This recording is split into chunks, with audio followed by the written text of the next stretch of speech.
Hello, you're listening to Sending the Experts with Georgina Durrant. This podcast is all about teaching and supporting children and young people with special educational needs and disabilities, SEND.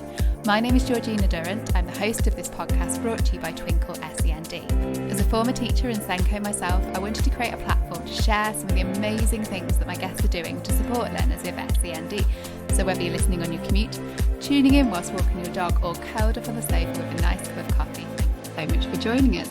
In this episode, I'm delighted to be joined by Dr Gavin Morgan, Chair of the Division of Educational and Child Psychology at the British Psychological Society. That's a mouthful there, isn't it? Gavin is an academic and professional tutor at UCL, academic and professional tutor and senior educational psychologist. Gavin joined UCL tutor team in 2009.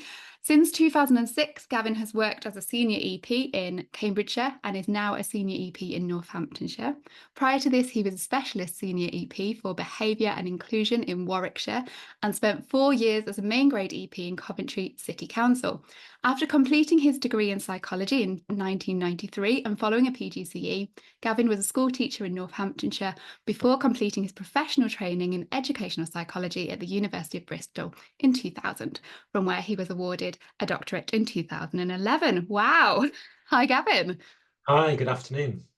So you're chair of the Division of Education and Child Psychology at the British Psychological Society. Can you tell our listeners what the BPS is and what it does?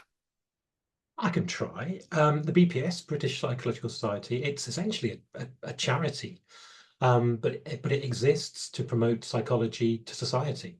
And within that, it has a level of governance of various applied psychology professions. So there's a number of divisions. Yep. The Division of Educational and Child Psychology being one. The biggest one is clinical psychologists.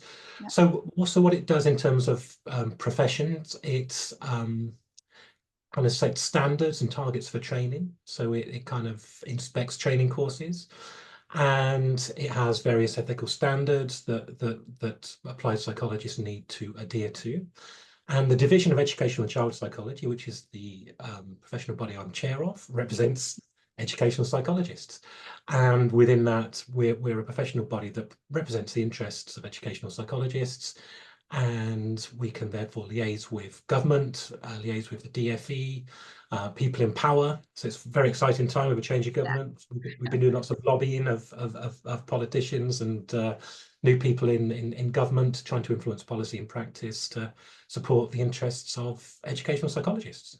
Fantastic. And so we don't presume knowledge, and I know we spoke about this just briefly before the recording. Can you tell us what an EP is, what an educational psychologist is, and what do they do day to day? How long do we have? That's a huge question. But it's a question, honestly, it's a question I get asked very commonly, weekly. Yeah. I'm asked this question. So what does an educational psychologist do? I mean, in the broadest sense, we apply psychology to education. And we're trying to improve things for children that are finding learning difficult, that are finding difficulties managing their emotions and their behaviour. We're also trying to change perceptions of teachers. But we work very closely with teachers to develop intervention plans. We spend a lot of time in the classroom. We observe children. So what we're observing there, we're observing the child in relation to the lesson that's being taught, how that child relates to the class teacher or doesn't, if there are any problems there in that relationship, how the child relates to their peers or doesn't. Again, we're looking at how their interactions are, where are they sat in the classroom, what is the classroom environment like. So we're very kind of ecosystemic in our approach. We kind of view schools and classrooms as unique kind of cultures. And it's a real fortunate role that we've got, that we spend so many times in classrooms getting to know teachers. It's a complex role, as you can tell. What we're trying to do ultimately is build relationships with teachers, so that we can work with them to make things better for children in their classrooms and schools that are finding things difficult. I think that would be Sorry, I was interrupting. That'd be really useful to hear for teachers who have EPs because, you know, Yeah, teachers on the ground are really busy. I've been one myself. I get it. You have an educational sure. psychologist might come into your lesson. They might be observing something. You don't, it's a very difficult one if you don't fully understand what they're actually there to do. And it can be a hard conversation to have because people presume you've got the understanding. So you can't really go up to them and be like, oh, what exactly are you doing? No, What exactly exactly. is happening? Which is really hard, isn't it? Within that we've got various roles which we will go on to talk about in terms of the local authority and some bureaucratic roles as well. But there's lots of myths and misunderstandings about what we're doing. I was going to go on to say that we also work with parents. Yeah. We're trying to improve relationships with teachers and with parents and with peers. Kids spend a lot of time in school, but they spend a lot of time outside of school. So we're also mindful of the home environment. So we're trying to bring people together. That's what we try and do. We build relationships to overcome barriers to learning, in the broadest sense, learning being behavior as well, emotional regulation, physical difficulties, visual impairments, hearing impairments, every range of SEND within that. But to me, it's all about trying to make a difference for children and young people, and yeah, building those relationships. That's kind of what we do. But yeah, I am asked that question on such a repeated amount No. of time. Yeah, absolutely. And in terms of I think a lot of teachers will be aware that the EPs play a role in the education healthcare plan, like or education healthcare like assessment. What is their role in that? How do they help inform it? Again, I mean, again, we will come on to talk about other issues and some of the problems that we're experiencing at the moment. But if we take a step back, I can maybe relate it to my own experience. It's 25 years, Georgina, that I've been an educational psychologist this year. So Wow. I've been around, and or the kind of the biography that you may not notice from this, but I Sorry, have was been there around a something I long can't possibly be, Gavin? I have been around a long time, and I've seen a lot of changes in education, a lot of changes Yeah. in SEND, a lot of iterations of the code of practice. But when I first started as that kind of naive, idealistic educational psychologist, what I was trying to do was trying to prevent cases getting to the level where an EHC assessment was needed. So I'd spent a lot of time working with teachers to develop intervention plans and review those plans and change them and trying to kind of monitor how the child was progressing.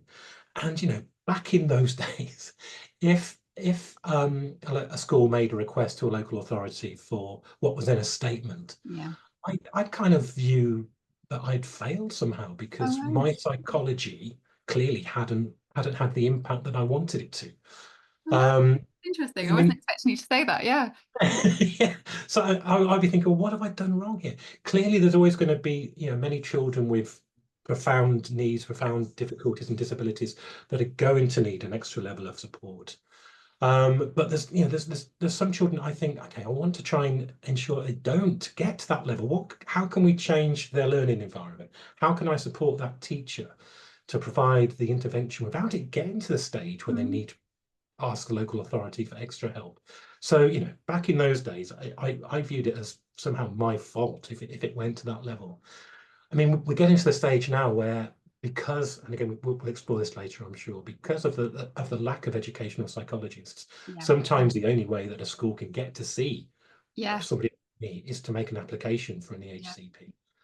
So, I mean, essentially, if a school has concerns, if things aren't going well, and they have tried some level of intervention recommended by a professional such as an educational psychologist, then a school can apply to their local authority for additional support for an EHC assessment. Yeah.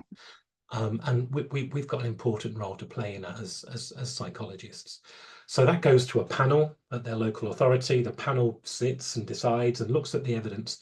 And again, in theory, what the panel would hope to see was that there was a degree of involvement from professionals such as myself, Yeah. that we'd been in a couple of times and we tried something and something hadn't worked. If that were the case, the panel then might decide to go ahead with the assessment. And if the local authority agrees to that assessment, then professionals such as an educational psychologist would be asked to go into the school to undertake an assessment. Yeah. And maybe we can talk about what that assessment might look like in a moment. But then the assessment takes place, other professionals alongside the psychologists, medics, speech and language therapists, occupational therapists, if they're needed, would all write a report. That would then go back to the local authority. You can see the bureaucracy, can't you? That would then go back to the local authority, and another panel would then look through all the information, and they would decide whether or not to issue an EHC, an Yeah. EHCP, Education, Health and Care Plan, and potentially then another panel would decide on the level of funding. So it's Yeah. bureaucratic, Mhm. bureaucratic, incredibly time consuming and expensive, and often a frustrating process. But educational psychologists play a key role in writing the advice, which informs the local authority of the resourcing that may well be needed to support that child. Yeah, so you touched on it. That's really interesting. You touched on the fact that there is a shortage of EPs and that they might not have been able to go into the school before a school applies for an assessment. Does that put them at a disadvantage when they're requesting an education and healthcare assessment if they haven't had the educational psychologist in beforehand? Yeah, disadvantage is a yeah, maybe not the word I'd use, but I think what it does, again, it goes back to what I was saying about relationships. Mm, So if there were enough of us and enough educational psychologists, we would build those relationships with the school and we would know those children. And again, this is how it kind of used to be in a relatively yeah, recent, we would know the children that were going through the system. So that relationship would be there. But quite often now, requests come in and we don't know them. So we're not yeah, there. So we haven't had the opportunity for early intervention. yeah, And that's where that kind of disadvantage might come in, yeah, because problems then become entrenched, because we're not able as educational psychologists to work with the teachers, to work with the parents, to work with the child, to try and improve things yeah, before they get to the stage where an EHC has been requested, because that's what we want to do. We want to prevent yeah, them getting there. We want to ensure that we can intervene before the problems get too entrenched. That might be the kind of the disadvantage you were thinking of. yeah, And it depends where you are in the country, but often that relationship now, over the past few years, isn't there. And, yeah. and, and that's where we're struggling. And that's where we're finding things a bit frustrating at the moment. Yeah, and I haven't put this as a question beforehand, but I'm presuming that's what you would like to see changed, perhaps with the new government and whatever changes they make with the SEND system. Presumably, you'd like more EPs and more early intervention and get that relationship back. Yeah, it's looking about how educational psychologists are deployed. I mean, you ask any profession, they say, yes, we want more, Yeah, and of course. But I do believe, if there were more educational psychologists, then there would be fewer requests for educational health and care plans. yeah, And that explains that bureaucracy, and the impact on local authority budgets for funding those would yeah, be decreased. So I would argue it's a bit of a lost leader. You invest a little bit in our profession to ensure that there are more of us, and that would then prevent these problems escalating, and that would then prevent the huge demand on local authorities' budgets to fund SEND provision. I mean, it's crippling many local yeah, authorities and putting on the edge of bankruptcy. So, it's a huge issue. yeah, Um, and one way to mediate that a little bit would be to have more educational psychologists working with schools to build those relationships. yeah. Brilliant. Sorry for going a little bit off piece I think topic. that's fine. I'm quite interested It's fine. with all the changes coming up for what your Yeah. thoughts on that were. So if we go back to teachers and thinking about them in the classroom, what's your advice to teachers? What might signal that they might need to get an educational psychologist assessment or an education psychologist in the classroom? What might signal that that would be useful for them? I mean, that's a huge question and an important one. I mean, I always start from the position of a child's happiness and well-being. Yeah, Um, an unhappy child won't learn, no, fundamentally. You think of those kind of hierarchy of needs, yeah, and first and foremost, my starting point is well-being. So, and teachers are brilliant, and teachers are aware of all their kids in their classrooms, and they pick up on signs. So it's that, how at a very basic level, how happy is this child? yeah, Because unhappy children don't learn, yeah, and therefore problems then become entrenched, because problems then escalate. yeah, So I would always start from that level. I mean, it depends what the level of SEND is, of course. I'm thinking of children with emotional difficulties and learning difficulties. There are clearly more visible difficulties that clearly apparent, that we're going to need to make some physical changes to the learning environment here. But in terms of, academic progress or emotional behavioral problems, it's noticing that a child's well-being. And again, it's relationships, it's talking to people, it's talking to parents, picking up on those signals. Yeah. And I'd always encourage, again, I'm telling teachers what to do, that they're able professionals, but talk to parents, talk to other teachers, talk to other children. What's going on here? Before you get to the stage of inviting in an educational psychologist. But do that level of groundwork first, and just, again, communication, relationships. Try different things out. I mean, one of our roles as educational psychologists is always kind of building capacity within teachers to improve and develop their skills. So teachers themselves can try things out first. Yeah. Teachers have got a whole skill set behind them. Try things out, and if things aren't working, and clearly talk to your Senko at the school. Again, Senkos will have a list of kids they've got concerns with, and again, it's how it used to be in a relatively recent past. Every Senko would have termly conversations with their link educational psychologist, and Yeah. they would talk through new cases. And again, they'd have that dialogue. The educational psychologist would advise the Senko during that meeting, well, say this to the teacher and try this out. Even before we then come in, we can have conversations with teachers anonymously about children that are causing concerns. But again, it's that kind of plan, do, review cycle. So teachers are doing that from the start. But if there are still concerns, talk to your Senko, and then maybe the Senko can talk to their psychologist and say, please, can you come and help us? Yeah. But at the fundamental level, in a word, well-being and child happiness. And like you say, teachers are good at spotting this. They know their children, they know the children in their class, and they're very good, and best placed, as well as the family, to be able to be noticing these. And I suppose as well, listening to the families, because often we hear of children that are okay in school, but they're not okay at home. And that can be a really difficult one. We know for a lot of parents that are struggling and thinking it's their fault when perhaps it's a bigger issue. And I suppose listening to families is really important as well. Definitely. I mean, schools are complex places, families are complex places, and there's so many challenges on families and parents at the moment. So it's tough. It's really hard, and it's tough being a teacher. But I always argue that for many kids, school is a safe place. Yeah. And the relationship with the child has with their teacher can be really strong. That kind of attachment figure that many teachers are for kids is so important. So I mean, school, it should be seen as that kind of safe place for our children to be. Yep. You mentioned there's a lot of problems, for teaching staff, etc. What problems are educational psychologists facing then? What are you finding at the moment? Yeah, it's been tough for us. And it's over the past, again, few years, but certainly since the 2010 change of government, Yeah. there's been cuts to local authority budgets.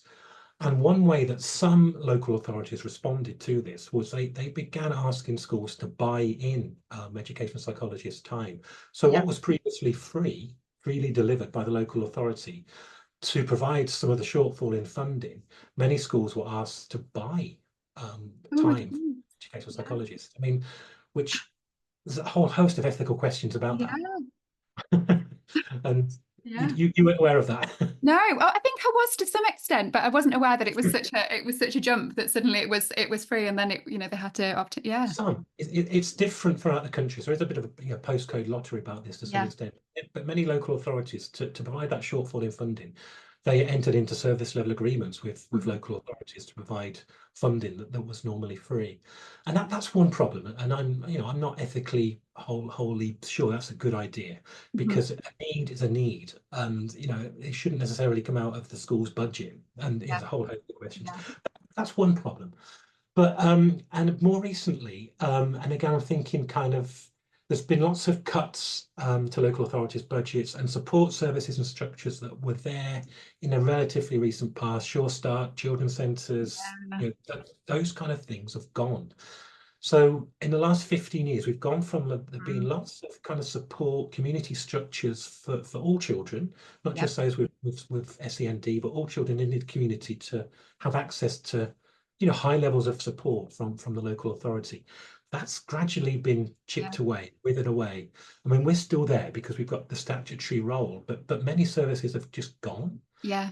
So we're one of the only SEND specialist services still standing. So therefore, there's lots of issues, lots of problems that are coming our way that would have gone elsewhere.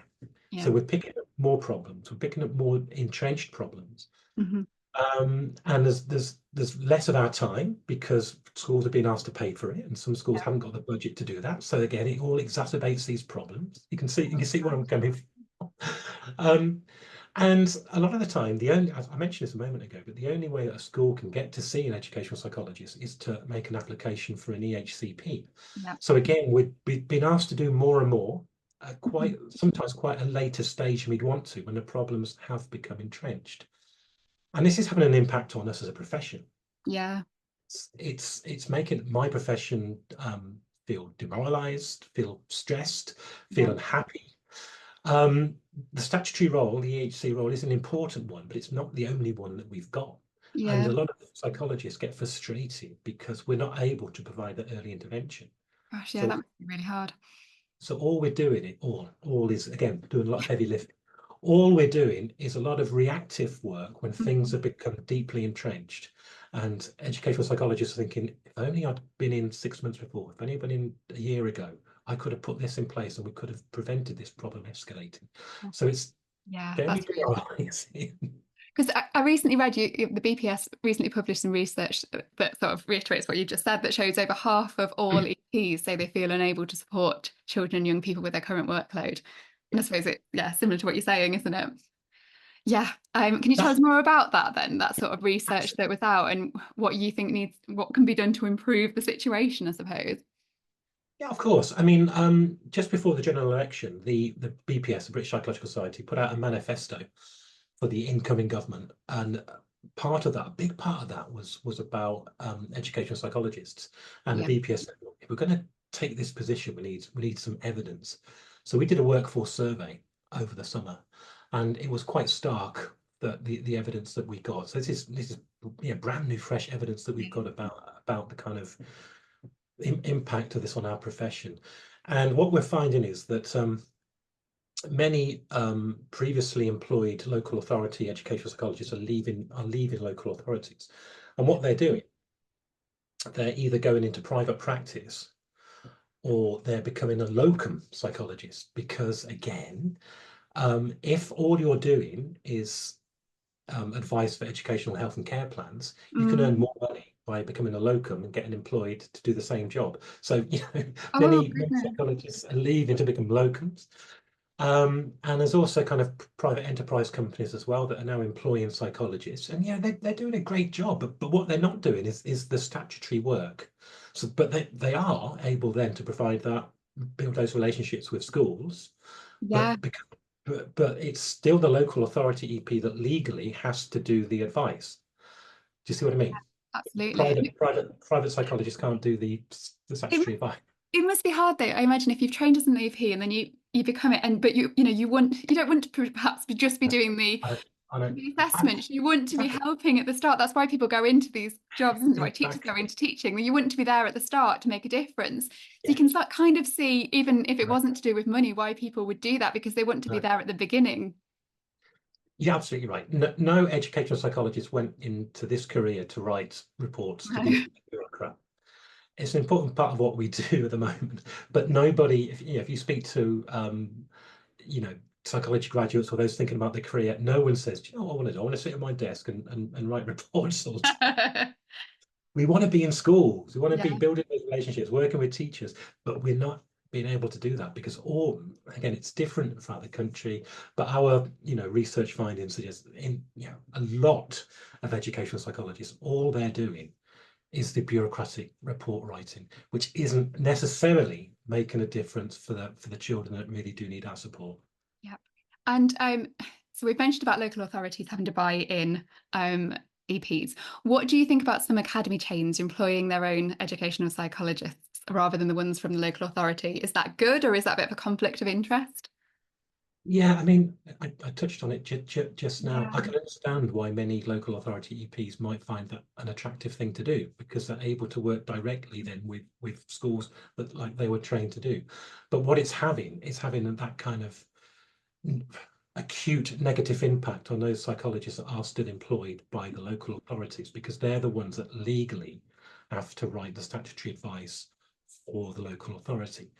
So, yeah, I mean, and the other issue is the conflict of interest maybe comes in because our training is funded by the government. The government fund universities to train very few of us each year, but we do receive, taxpayers funding for, Yeah, for, yeah, for us to be trained.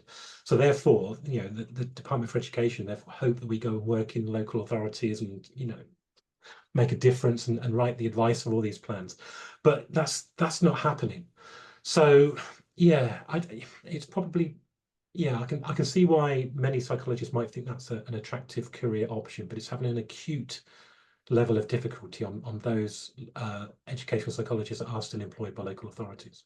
yeah. Now, one of my last questions then, if there's a teacher listening to this, now that you've told there's quite a few problems to do with educational psychology at the moment, if there's a teacher listening to this who actually thinks, a career in educational psychology may be something they're interested in, what advice would you give them? It's Don't a say don't do great, it. it's a great career. I mean, we're having a few frustrating issues at the moment. Yeah, again, it hasn't always been like that. I've been around a long time. Yeah. I've got rose-tinted specs, and I can look back and see how things were. I think we're so important. It's the one career where you can really make a difference. Yeah. For all children, because every child with a difficulty, with SEND, with a problem, is an opportunity to learn. Yes. It's not an opportunity for all of us to learn, whether we be a teacher, a psychologist, a peer, or the child themselves. We're all learning from that interaction. And it's the one career that you are doing that on a repeated daily basis. Yeah. It's such a rewarding role. We can make a real difference to the relationship between a pupil and a child, but also the community and the whole school. So it's such an important career, and it is so rewarding. So I don't want to put any teacher No. off considering doing it, because it's a vital role, and we do play a vital role in our school system. It's just that, yeah, we have, like I said, a few issues at the moment. I mean, where we want to get to is to get back to that level where there was that relationship between a link educational psychologist, the local authority. We were working together, we were building those relationships, we were developing intervention plans together. Yes. That's where we want to be. We want to be out there working with our teachers, because it's so important. Yeah, and I can imagine when you're doing it like that and you're doing it how it should be, it's a brilliant career and a brilliant job. Absolutely. Yeah. Before we finish, it's been absolutely brilliant having you. Are there any links that you'd like me to add on the podcast so people can go to? Any websites do you want us to send them to? Do you want to send them to the British Psychological Society, for example? Any websites you recommend? There's lots of resources and links that I can certainly share with you, offline once we've That sounds good. we can add those. I'm more than happy for people to contact me. I'm easily findable. But yeah, very happy to provide you with. I will add some links then. So those people that are listening now, or if you're watching on YouTube, you're on the phone. If you're listening, if you scroll down, you'll be able to see these links that we're just discussing now, or you can look on YouTube just below, and there'll be some links there. And we've also got useful resources with Twinkle that are related to this episode. You can have a look at those. Thank you so much, Gavin. You've been a brilliant guest. I've learned so much about EPs and everything. It's been fantastic. Really appreciate your time. Okay, many thanks.